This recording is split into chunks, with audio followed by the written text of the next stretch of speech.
Let's learn how to set up and program in ESP32 microcontroller using Arduino IDE. Learn the detailed overview of pinout and description of ESP32 dev kit. We will explore technical specification and pin details of ESP32 Wi-Fi microcontroller. By the end of this lesson, you will know everything you need to know about ESP32 development board. The heart of this ESP32 dev kit is ESP32 Room microcontroller, which is a 32-bit double-core microprocessor. We have this micro USB connector, so we need a micro USB cable to power up this ESP32 dev kit. Then we have this LDO on board which convert the 5 volts coming from the USB cable because ESP32 requires 3.3 volt DC to operate on. Then we have this USB to UART chip which allow ESP32 microcontroller to talk to computer over this USB and UART communication. Then we have this power LED which usually is red in color. Then we have this user LED which is connected to GPIO 2 pin. Usually this user LED is in blue color. In our future example project, we will using this blue LED connected to GPIO 2 pin quite a IoT. Then we have this enable button which basically by default become a logic high. When we press this button, enable button, then it turn off the ESP32. We can press and release this enable button to reset our ESP32 microcontroller. Then we have a boot button. This boot button allows us to select a different boot mode.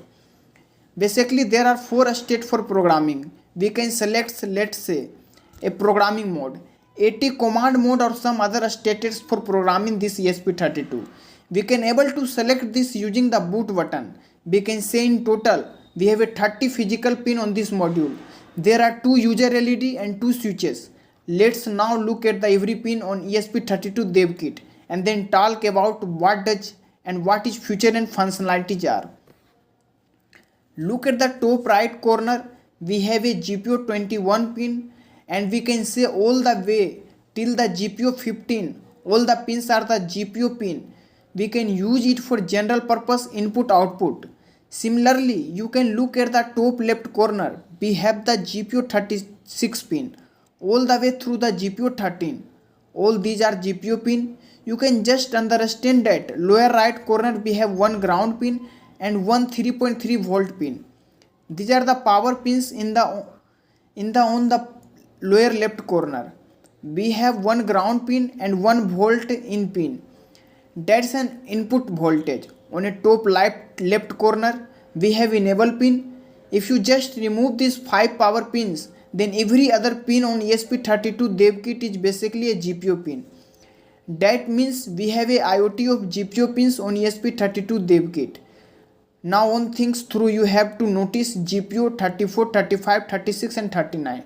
These 4 GPIO pins are input only pins. This means we would not be able to generate an output on this. This will only by use this for GPIO input only pins will be used to give the input, either it's digital input or the analog input, but it's not for the output. These are the things you have to make sure. Now look at the GPIO pins from left corner. GPIO 23 all the way to GPIO 15. All these pins have the tilde sign, this quickly sign. Then also GPIO 32 all the way to GPIO 13. All this has this quickly sign. These are the pins. These GPIO pins are cable to generate the PWM signal. There are 2 types of PWM. That is ESP32 is cable to generate. On PWM is to control the LED. So it's a LED control PWM. And the other one is motion control or the motion control pulse wave modulation.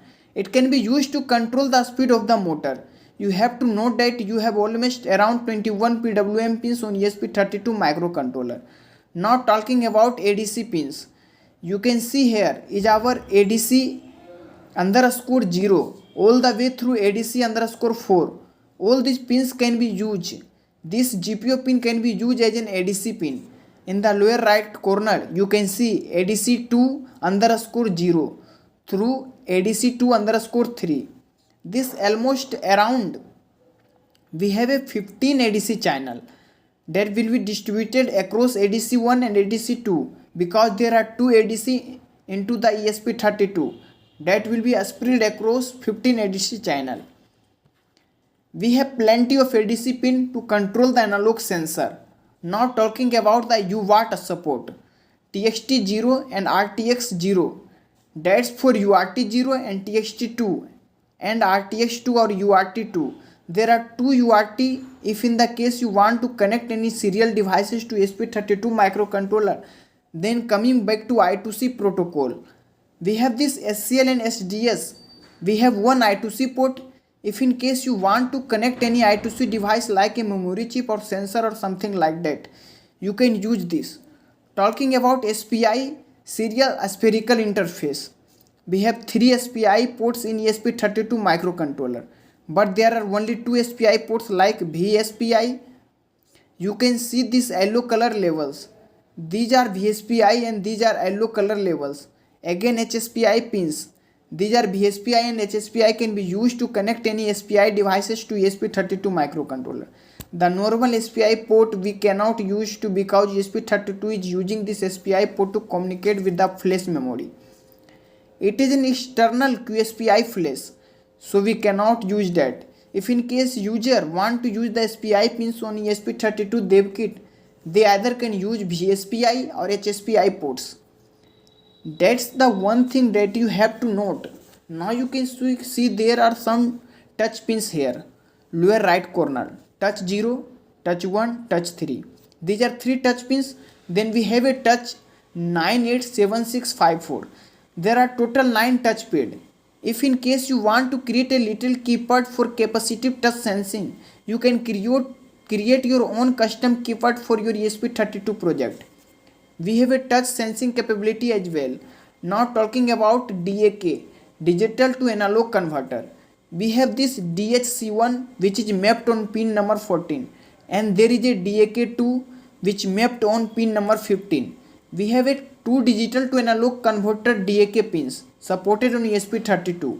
Just for your knowledge, I can tell you this DAG is a 8-bit DAG. So you can have a 8-bit digital to analog conversion in case you want to use a DAG capability. Now on crazy name, you can see RTS GPU, RTS underscore GPU. So this RTS underscore GPU pins are routed to RTS low power subsystem.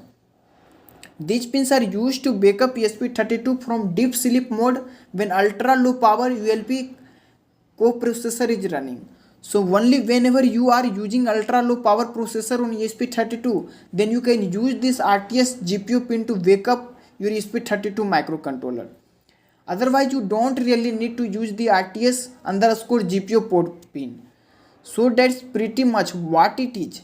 Now I hope you know what all the pins stand for and what they are capable of doing. Let me summarize this. So ESP32 uses Stensa LX6 CPU core, which is basically double core CPU. The clock support for ESP32 on the dev kit is 160 to 240 MHz. But we are using external cluster of 40 MHz. The Wi-Fi that ESP32 has which uses 2.4 GHz RF spectrum. The Bluetooth that ESP32 support is a 4.2. It's Bluetooth 4.2, that means it supports the classic Bluetooth, old fashion as well as the Bluetooth low energy BLE for IoT project. Then we have memory 520 kilowatts of RAM and 448 kilowatts of kilobytes of ROM. Not talking about the flash memory, it can support from 4 MB to plug the USB cable into the ESP32 and your computer. Open Arduino IDE. Select the ESP board from the tools here board menu. Press upload. A message should appear indicating that the code was uploaded successfully. The board should also blink the LED flash.